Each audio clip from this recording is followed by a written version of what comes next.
Assalamu alaikum. Zaid here and I welcome all of you. अच्छा कल्ह पाण पढ़ियोसीं water cycle छा आहे, ठीकु आहे, उनखे थारोली पाण हिकिड़ी रीडिंग ॾिनी हुई. आई होप के तव्हां सभिनी उनखे सही तरीक़े सां अंडरस्टैंड कयो हूंदो. ऐं मुंहिंजी कोशिशि आहे त हिन हफ़्ते जे लास्ट में न तव्हां लाइ वाटर साइकिल ऐं हिन ई जेको हाणे पाण इन्वायरमेंटल पॉल्यूशन अॼु पढ़ंदासीं इन कंप्लीट टॉपिक्स जा तक़रीबन 50 या 60 जे राउंड अबाउट मां MCQs कढा त जीअं थारोली तव्हांजे सॼे MCQs बि तयारु थी वञे. कहिड़े बि तरीक़े सां MCQs अचे त तव्हां हुनखे सही तरीक़े सां हल करे सघो ऐं तव्हांखे उहे मेमोराइज़ बि थी वञनि. त यादि ॾिवाईंजो एडमिन खे बि, मां बि एडमिन खे चई छॾियां त हिन वीक लास्ट में जेको आहे सो जीअं सैटरडे ते या फ्राइडे ते ई मां हुन सेंड करे छॾियां त तव्हां ॾेई उहे सेंड करे छॾे. ठीकु आहे. अच्छा, अॼु पंहिंजो टॉपिक आहे इन्वायरमेंटल पॉल्यूशन.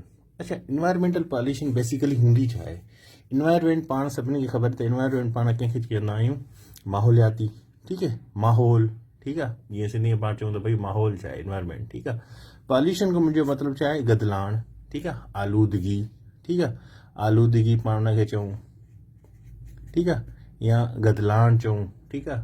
त इन्वायरमेंटल पॉल्यूशन जो मतिलबु आहे त माहौलियाती जेकी गदलाण पैदा थिए थी. तव्हां ॾिठी हूंदी हाणे जेको आहे सो तक़रीबन महीने खां लाहौर जेको आहे सो टॉप ते अचे थो वर्ल्ड जे पॉल्यूटेड सिटीज़ में. इहे जेको इन्वायरमेंटल पॉल्यूशन अचे थी, एयर पॉल्यूशन अचे थी, इन पॉल्यूशन जो मक़सदु छा आहे, किथां अचे थी, छो थी थिए, इन जे पोयां कहिड़ा गैसिस आहिनि जेके इन जो सबबु ठहनि था. ठीकु आहे. त इन सॼे खे अॼु पाण बहितरीन तरीक़े सां कंदासीं त जीअं इहो पंहिंजो सॼो टॉपिक क्लियर थी वञे. ठीकु आहे. बेसिकली हाणे पॉल्यूशन जी जेकॾहिं पाण डेफिनेशन कयूं त पॉल्यूशन हूंदी छा आहे. ठीकु आहे. हे लिखण जो मक़सदु ईअं हूंदो त तव्हांखे जीअं शयूं लिखियल मिलनि ऐं तव्हां हुनखे मेमोराइज़ करे सघो न सही तरीक़े सां. हाणे बेसिकली जेकी पॉल्यूशन आहे, पॉल्यूशन इज़ दी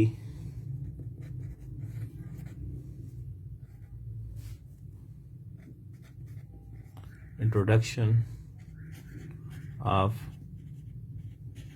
harmful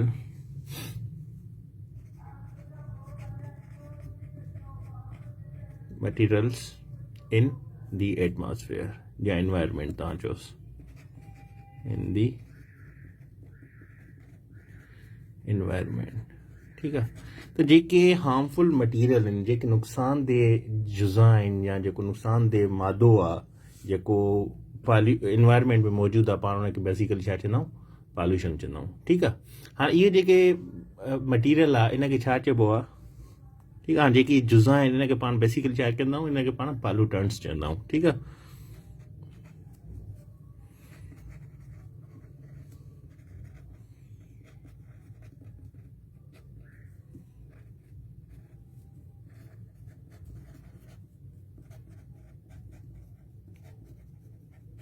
ठीकु आहे. त हिनखे पाण पॉल्यूटेंट्स चवंदा आहियूं. हाणे पॉल्यूटेंट्स जो मतिलबु छा हूंदो आहे? आलूदगी, जीअं पाण पढ़ी आयासीं. ठीकु आहे. त इहो जेको मटीरियल आहे हिनखे पाण पॉल्यूटेंट्स चवंदा आहियूं, जेको पंहिंजे सॼे माहौल खे छा कंदो आहे? ख़राबु कंदो आहे, गिदलो कंदो आहे. ठीकु आहे. जंहिंमें साह जी बीमारी थींदी, लंग्स कैंसर थींदी, हार्ट जी बीमारी थींदियूं, रेस्पिरेटरी सिस्टम जूं जेको आहे सो बीमारी थींदियूं. ठीकु आहे. हाणे इहे जेके पॉल्यूटेंट्स आहिनि न, इहे ॿिनि क़िस्मनि जा हूंदा आहिनि. ठीकु आहे. या त इहे मैन मेड बि थी सघनि था. ठीकु आहे. या वरी इहे नेचुरल बि थींदा आहिनि. ठीकु आहे. नेचुरल कीअं थींदा आहिनि?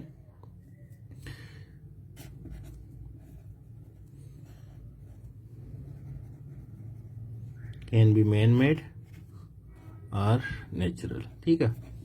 त पॉल्यूटेंट ॿिनि क़िस्म जा थींदा आहिनि. Number 1 man made. ठीकु आहे. या नेचुरल. ठीकु आहे. हाणे जेको मैन मेड आहे इन लाइ जेको साइंटिफिक नालो यूज़ थींदो आहे या साइंटिफिक जेको टर्म यूज़ थींदो आहे उहो कहिड़ो आहे?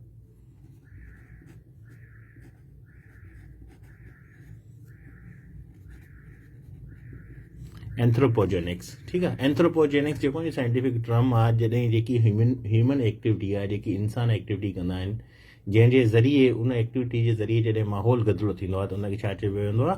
एंथ्रोपोजेनिक्स. ठीकु आहे. साइंटिस्ट इहो वर्ड यूज़ कंदा आहिनि. इन्वायरमेंट जेकी चेंज थिए थी बिकॉज ऑफ आर पीपल्स, त उनजे लाइ जेको टर्म यूज़ थींदो आहे उनखे छा चइबो आहे? एंथ्रोपोजेनिक्स. ठीकु आहे. हाणे पाण पढ़ीसीं त ॿ क़िस्म जा हिन जा थींदा आहिनि, टाइप्स थींदा आहिनि. हिकिड़ो थींदो आहे मैन मेड, ॿियो थींदो आहे नेचुरल. हाणे मैन मेड कहिड़ा आहिनि टर्म्स? जंहिंमें तव्हां ॾिसो जेकी ह्यूमन एक्टिविटी थींदियूं आहिनि, जंहिंमें बर्निंग ऑफ फॉसल फ्यूल्स आहिनि. ठीकु आहे। नंबर 1 जेकॾहिं पाण हिनखे ॾिसूं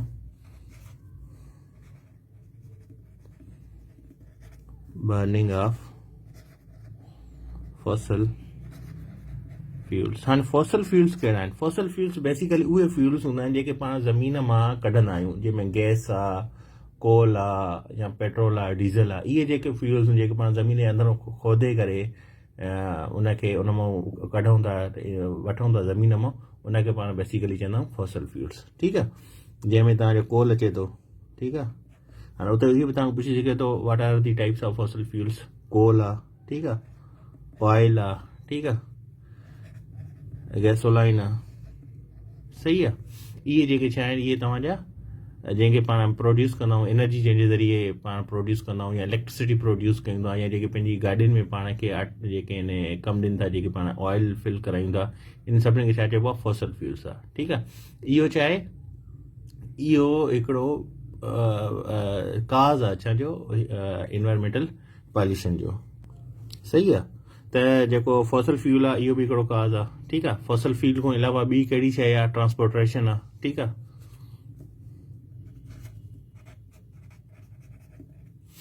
जेके तव्हां गाॾियूं हलायो था, ठीकु आहे,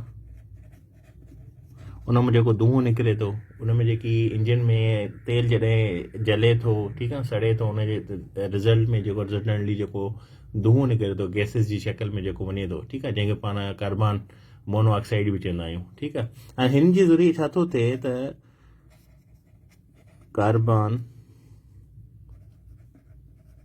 मोनो ऑक्साइड रिलीज़ थिए थो। हाणे हीउ जेको आहे न, हीउ ॾाढो डेंजरियस जेको आहे हिकिड़ो गैस आहे। ठीकु आहे, ॾाढो हार्मफुल गैस आहे। इहो छा थो थिए त जॾहिं पाण ट्रांसपोर्टेशन कयूं था, या जॾहिं को बिजली घर हले थो, जेको बिजली प्रोड्यूस करे थो, त उनजे कोल या ऑयल या गैसोलाइन खे यूज़ करे, त उन रिज़ल्ट में छा थो थिए? कार्बन मोनोऑक्साइड जेको आहे सो हाई लेवल में रिलीज़ थिए थो, जेको वञी करे पंहिंजे इन्वायरमेंट में गदलाइण पैदा करे थो। ठीकु आहे, या वरी इंडस्ट्रियल वेस्टेज आहे। ठीकु आहे, नंबर 3 ते खणी तव्हां चयो इंडस्ट्रियल जेको पाण जो थिए थो वेस्टेज। ठीकु आहे, या इमियन थिए थी गैसिस जी उतां। ठीकु आहे, इंडस्ट्रियल थिए थो, या वरी ऑटोमोबाइल जो पाण अॻे में ज़िक्र करायूं। हे छा आहिनि? हे बेसिकली कॉज़िस आहिनि छाजा? जंहिंखे पाण एंथ्रोपोजेनिक बि चऊं, जेके मैन मेड कॉज़िस आहिनि। ठीकु आहे, हाणे जेके नेचुरल आहिनि, नेचुरल में कहिड़ा अचनि था? Volcanic activity. ठीकु आहे, वोल्केनिक एक्टिविटी कीअं? जेके वोल्केनो जॾहिं मथे ईंदो आहे त उनजा जेके एशिस निकिरंदा आहिनि, ठीकु आहे, जेके बक़ाया जात हूंदा आहिनि, उहे जॾहिं वेंदा आहिनि आसमान में, त उहे छा कंदा आहिनि? वञी करे माहौल खे गदिलो कंदा आहिनि। ठीकु आहे, त वोल्केनिक एक्टिविटी में वोल्केनो पाण छाखे चवंदा आहियूं? आतिशफ़िशां। ठीकु आहे, सिंधी में खणी चऊं। एशिस छा हूंदी आहे? जंहिंखे पाण राख चवंदा आहियूं। राख जेकी बची पवंदी आहे जॾहिं पाण बाहि ॿारींदा आहियूं, लकड़ी ॿारींदा आहियूं, या काठी जी का बाहि ॿरंदी आहे, जेको हुन में रख बची पवंदी आहे, उहे एशिस हूंदा आहिनि बेसिकली हुनजा। ठीकु आहे, त हे त पाण खे अची वई ॻाल्हि सम्झ में त बाबा जेके आहिनि सो इन्वायरमेंटल पॉल्यूशन जा 2 टाइप्स हूंदा आहिनि। ठीकु आहे, पॉल्यूटेंट्स बेसिकली जेके ख़राबु कंदो आहे इन्वायरमेंट खे। हिकु प्राइमरी सोर्स हूंदो आहे, ठीकु आहे, जेको नेचुरल आहे। ठीकु आहे, ॿियो कहिड़ो आहे? मैन मेड आहे, जंहिंखे पाण एंथ्रोपोजेनिक्स बि चवंदा आहियूं। ठीकु आहे, ही MCQ यादि रखो त मैन मेड खे एंथ्रोपोजेनिक्स चइबो आहे, 2 टाइप्स हूंदा आहिनि। ठीकु आहे, हाणे इंडस्ट्रियल जेकी मेन थिए थी, हिन जे ज़रिए छा थो थिए? हिन जे ज़रिए जेको आहे सो पाण रिलीज़ कयूं था नाइट्रोजन ऑक्साइड। ठीकु आहे, नाइट्रोजन ऑक्साइड, सल्फर ऑक्साइड, सही आहे, एंड कार्बन मोनो ऑक्साइड। हे 3 अहिड़ा गैसिस आहिनि जेके रिलीज़ थियनि था। सही आहे, ही 3 अहिड़ा गैसिस आहिनि जेके रिलीज़ थियनि था छाजे करे?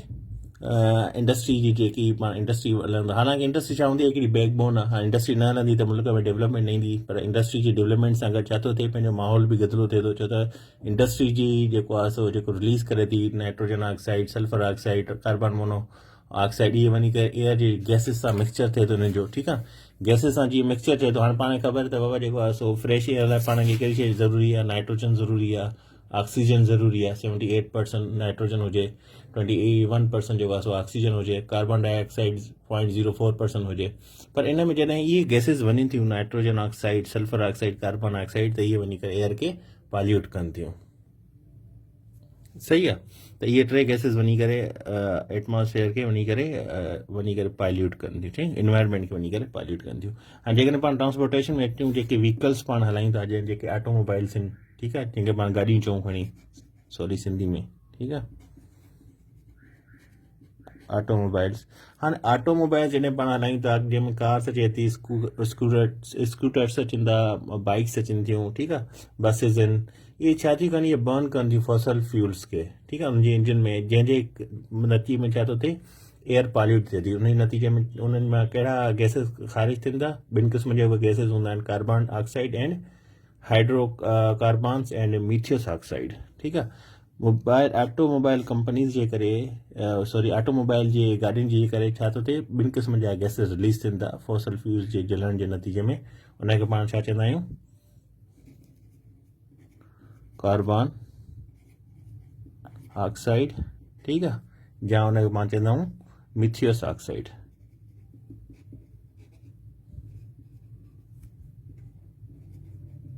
ठीकु आहे हे ऑटोमोबाइल्स जे करे थियनि थियूं ठीकु आहे हाणे हे छा था कनि हे सॼा मिली वञी करे एटमॉस्फेयर खे या पंहिंजे इन्वायरमेंट खे वञी करे गिदलो कंदा जंहिंजे नतीजे में खोड़ सारियूं बीमारियूं अचनि थियूं ठीकु आहे हाणे बेसिकली हे पाण पढ़ी आयासीं ॿ क़िस्म हूंदा आहिनि ठीकु आहे जेकॾहिं पाण जी थोरी रिव्यू ॾिसूं त पाण इन्वायरमेंटल पॉल्यूशन छा हूंदी आहे पॉल्यूशन बेसिकली पाण आलूदगी खे चवंदा आहियूं ठीकु आहे कुझु मटीरियल्स हूंदा आहिनि सही आहे कुझु मटीरियल्स हूंदा आहिनि जंहिंखे पाण पॉल्यूटेंट चऊं था ठीकु आहे इन पॉल्यूटेंट जेके ॿिनि क़िस्मनि जा हूंदा आहिनि हिकु नेचुरल हूंदो आहे ॿियो मैन मेड हूंदा आहिनि नेचुरल कहिड़ा हूंदा आहिनि जेके वॉल्केनिक एक्टिविटीज़ जे ज़रिए अचनि थियूं या जॾहिं पाण फसलुनि खे बाहि ॾींदा आहियूं उन मां जेके मथे वञनि था गैसिस ख़ारिज थियनि था उहे वञनि था या बायोमास जे ज़रिए जेको नेचुरल गैस पाण ख़ारिज कयूं था उहे अचनि था या वरी उन में कुझु एंथ्रोपोजेनिक्स हूंदा आहिनि मैन मेड हूंदा आहिनि जंहिंमें पाण बर्निंग आहे फॉसल फ्यूल्स आहे ट्रांसपोर्टेशन आहे या इंडस्ट्रियल वेस्टेज जेको पाण कढूं था ठीकु आहे इंडस्ट्री मां जेको निकिरे थो उहो हिन जो सबबु थिए थो ठीकु आहे इन जे छा आहे इंडस्ट्री जे इमेन जे करे कहिड़ियूं गैसिस ख़ारिज थींदियूं नाइट्रोजन ऑक्साइड थिए थी सल्फर ऑक्साइड थिए थी यानी कार्बन मोनोऑक्साइड थिए थी गाॾियुनि जे मां कहिड़ी गैसिस ख़ारिज थिए थी कार्बन ऑक्साइड एंड मीथोस ऑक्साइड ठीकु आहे इहे ॾाढियूं डेंजरस गैसिस आहिनि हाणे जॾहिं हे गैसिस मथे वञनि थियूं न जॾहिं हे सॼियूं मिली करे मथे वञनि थियूं एटमॉस्फेयर में त एटमॉस्फेयर में बि बेसिकली ॿिनि क़िस्मनि जा टाइप्स हूंदा आहिनि पॉल्यूटेंट्स जा ठीकु आहे जीअं पाण खे लिखूं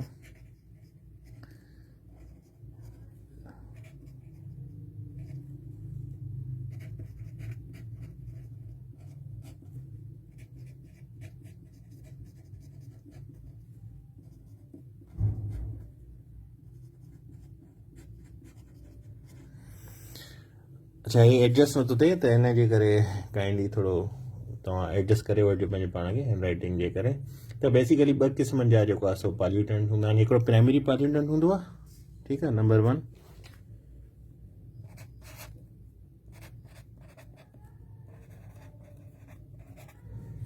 नंबर 2 सेकेंडरी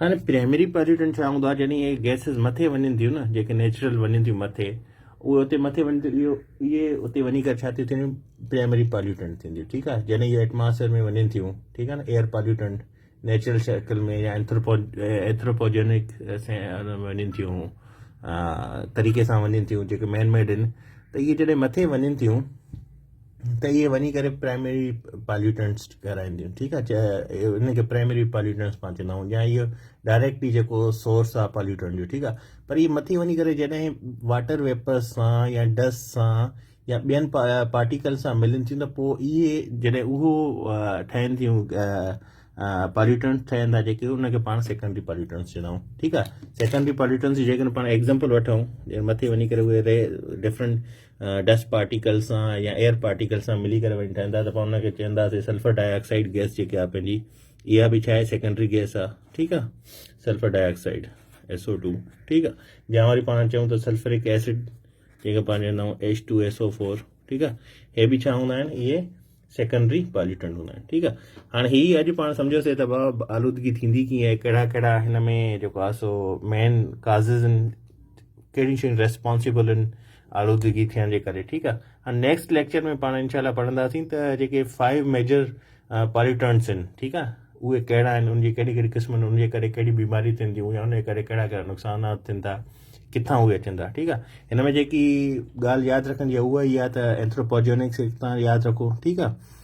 ऐं जेको आहे सो 2 क़िस्मनि जा पॉल्यूटेंट्स हूंदा आहिनि, उहो पुछी सघे थो कहिड़ा कहिड़ा हूंदा आहिनि, प्राइमरी मैन मेड बि हूंदा आहिनि, नेचुरल बि हूंदा आहिनि, ठीकु आहे। जॾहिं मथे वञनि था पॉल्यूटेंट्स, उते केतिरनि क़िस्मनि जा आहिनि। सेकेंडरी कहिड़ो हूंदो आहे, जेको उते वञी करे ॿियनि पार्टिकल सां मिली करे ठहे, ठीकु आहे। प्राइमरी कहिड़ो हूंदो आहे, जेको हितां ई वञे आज़ादु हुजे, ठीकु आहे, जेको हितां ई वञे थो शुरू में ई, उनखे पाण प्राइमरी चवंदा आहियूं। जेको उते वञी करे ॿिए कंहिं सां मिली करे पॉल्यूटेंट ठहे थो त उनखे पाण छा चवंदा आहियूं, सेकेंडरी पॉल्यूटेंट, ठीकु आहे। इंडस्ट्रियल एमिशन में कहिड़ा कहिड़ा पॉल्यूटेंट्स निकिरनि था, गैसेस निकिरनि थियूं, नाइट्रिक ऑक्साइड निकिरे थी, सल्फ्रिक ऑक्साइड निकिरे थी, एंड कार्बन मोनोऑक्साइड निकिरे थी, ठीकु आहे। ऑटोमोबाइल्स मां कहिड़ी निकिरे थी, कार्बन ऑक्साइड एंड मीथियस ऑक्साइड।